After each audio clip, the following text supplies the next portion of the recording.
साथियों, कृपया सभी लोग अंदर आ जाएं, जो पीछे बैठे हैं वो भी आ जाएं। हमारे समाज का रत्न आज हमारे बीच में बोलने जा रहा है, सब लोग आकर के भी सुने उस बात को, बाहर कोई भी न खड़े रहे।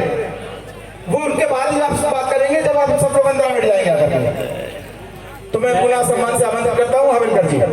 सामाजिक बंधुओं से हाथ जोड़ करके आग्रह करता हूँ, निवेदन करता हूँ कि यह कार्यक्रम आपके महापुरुष के सम्मान में रखा गया है और हम सब जागरूक नागरिक कार्यकर्ता समाज बंधु होने के नाते अपनी उपस्थिति इस सम्मानजनक कार्यक्रम में कराएंगे तो कार्यक्रम की गरिमा भी बढ़ेगी और आप सबका सम्मान भी बढ़ेगा। मंच पर विराजमान अखिल भारतीय बसोर समाज विकास समिति के राष्ट्रीय अध्यक्ष श्रीमान केडी राही जी,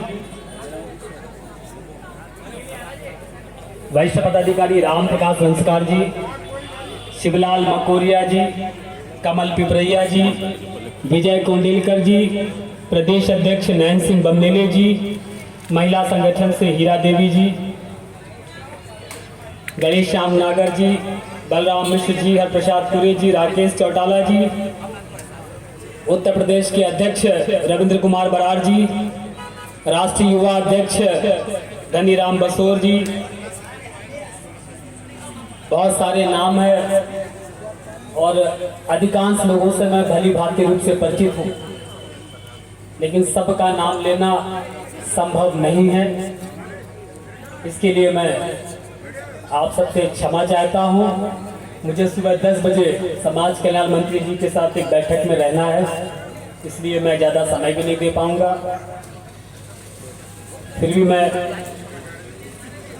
हमारे बाबूलाल मस्ताना जी, जयपाल धमेरिया जी, फूल सिंह मार साहब जी, जितने सारे लोग बैठे हैं हमारे साथ कानपुर से चल कर के आए, अरविंद खन्ना जी, अजीत वाल्मीकि जी, वंचित समाज अनुसूचित जाति कल्याण महासमिति मध्य प्रदेश के अध्यक्ष अरुण कुमार वर्मा जी, उपस्थित मातृशक्तियों, बहनों एवं युवा साथियों, निश्चित रूप से यह वार्षिक आयोजन समाज के सामाजिक, आर्थिक, राजनीतिक आकलन के लिए होता है। हम गुरु महाराज जी की जयंती तो हर्षोल्लास के साथ मनाते हैं, लेकिन कहीं ना कहीं सामाजिक सरोकार की जिम्मेदारियों से हम अपना दायित्व नहीं निभा पाते। ये बड़े दुर्भाग्य का विषय है। कहते ना कभी कभी मौज में आदमी मौत को भूल जाता है। मैं जो कहना चाहता हूं आप समझ गए। इसी तरीके से मौज के चक्कर में आप लोग अपने हक अधिकार को भूल, जो जितने में मिल गया उतने में संतुष्ट है, ये नहीं चलेगा। समाज में हक अधिकार लेना है तो लड़ना पड़ेगा। आज के राजनीतिक परिदृश्य में जिसकी जितनी संख्या भारी उसकी उतने हिस्सेदारी है या नहीं सच बात? तो जब हमारी संख्या ही नहीं दिखेगी तो हमें हिस्सा कहां मिलेगा? हम किसके दम पर अपनी राय लेने जाएंगे? अरे भाई, पूरे भारतवर्ष के अंदर बसोर समाज निवास करता है। ये बात और है कि अन्य अन्य अंचलों में, अन्य अन्य क्षेत्रों में अलग नाम से जाना जाता है। उत्तर प्रदेश में बसोर है, बरार है, दरकार है, खरवार है, मुसहर है, वनटांगिया है। पंजाब में कुछ और है, उत्तर प्रदेश में कुछ और है, एमपी में कुछ और है। और सब लोग, ये मुट्ठी मुट्ठी भर बटे हुए लोग, सब अपने आप को एक दूसरे से ज्यादा काबिल समझते हैं, एक दूसरे से ज्यादा योग्य समझते हैं। अरे भैया, अगर बाबा साहब अंबेडकर ने भी ये सोचा होता कि मैं इतना योग्य हूं, भारत का संविधान लिखा है, भारत का कानून मंत्री हूं, सारी सुख सुविधाएं मिल रही हैं, तो मुझे क्या जरूरत है, मैं और मेरा परिवार चल रहा है ना अच्छा, तो क्यों अपने बच्चों की कुर्बानी देनी पड़ती? क्यों आपके लिए गोलमेज कॉन्फ्रेंस में गए होते? क्यों अलग से अछूतिस्तान की मांग की होती? क्यों दलितों के कल्याण के लिए संविधान में इतने सारे प्रोविजन दिए होते? ये सोचने वाली बात। समाज के लिए प्रत्येक नागरिक का कर्तव्य बनता है, चाहे वो पढ़ा लिखा हो या कम पढ़ा हो। सामाजिक जागरूकता या आपकी कलम किताब की पढ़ाई से मायने नहीं रखती।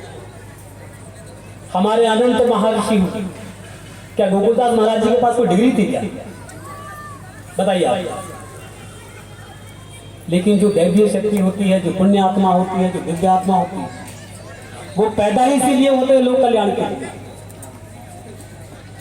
और किसी भी संत महापुरुष को जाति के बंधन से बांध करके नहीं रखना चाहिए। और यह भी वास्तविकता है कि भारत के अंदर जितने भी ग्रंथ लिखे गए वो दलित महापुरुषों ने लिखे। भारत का संविधान किसने लिखा?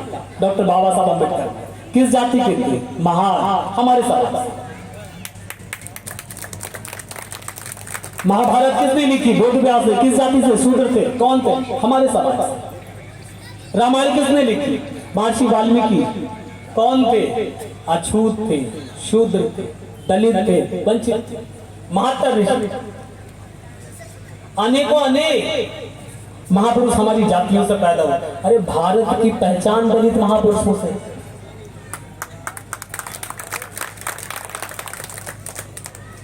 और जिसके वंशज कलम के धनी रहे, जिन्होंने दुनिया का सबसे बड़ा संविधान पवित्र ग्रंथ लिखा हो, उस समाज के लोग बटे हुए हो, इससे ज्यादा लाचारी और विचारगी क्या हो सकती?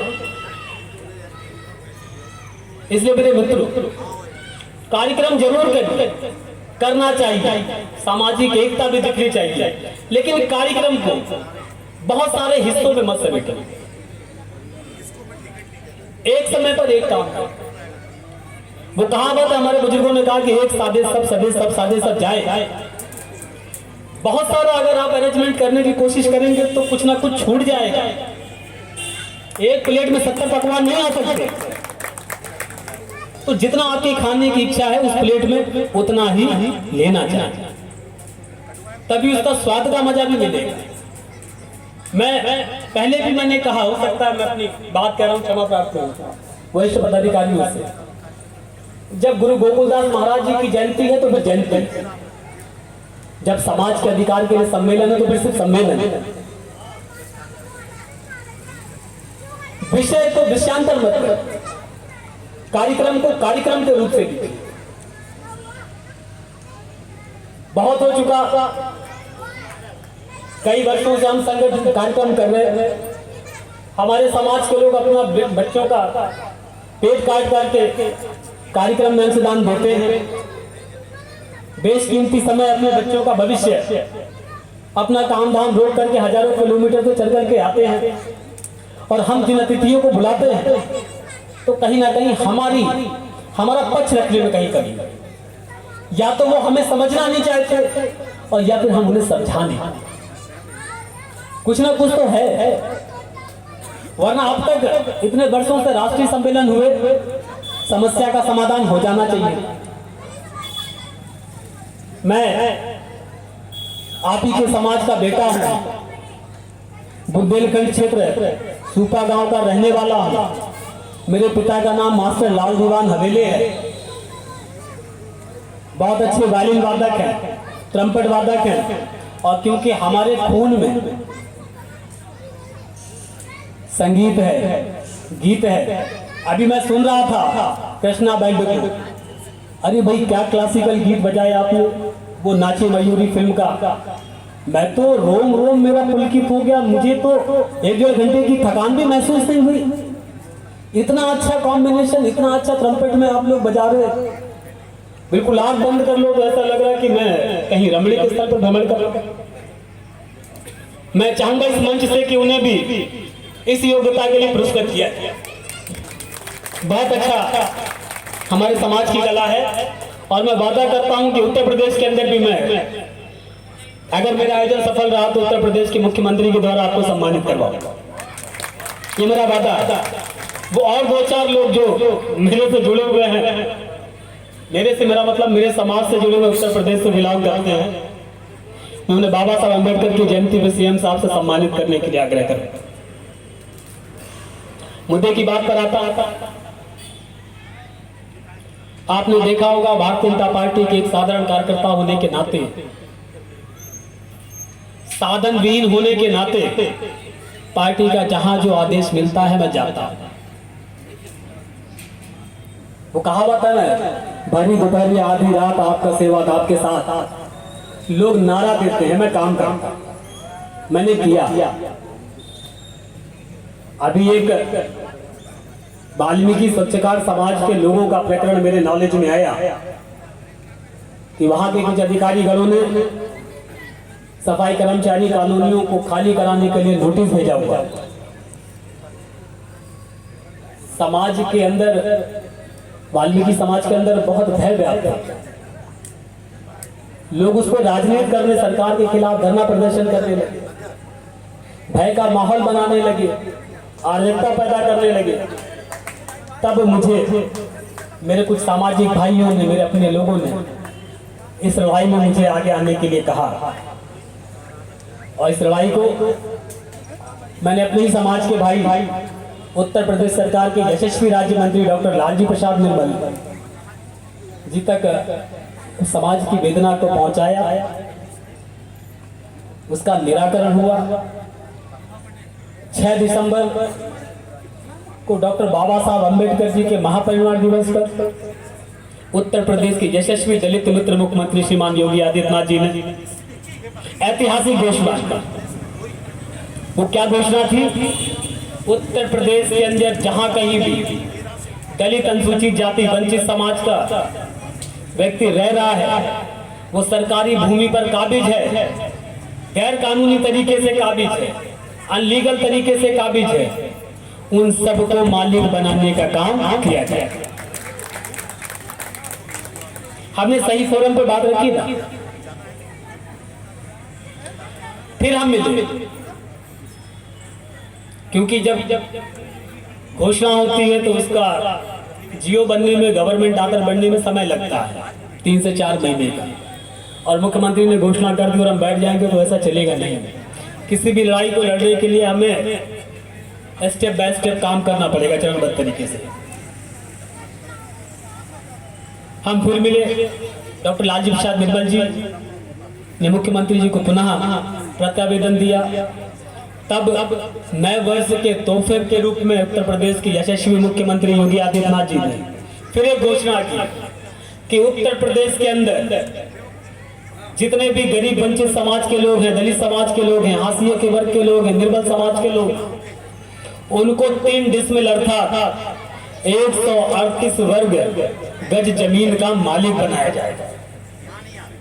जो लोग अनलीगल से रूप रहे हैं सबको 4 महीने के अंदर मालिक बनाया जाएगा। सबके अपने भवन होंगे, सबके अपने सपनों का घर होगा। और स्वावलंबी बनाने के लिए, आत्मनिर्भर बनाने के लिए यह भी कहा कि उत्तर प्रदेश सरकार के मुख्यमंत्री आवास योजना के अंतर्गत लाखों रुपए की ग्रांट भी अपने समाज के लोगों को, दलित समाज के लोगों को देने का काम किया गया।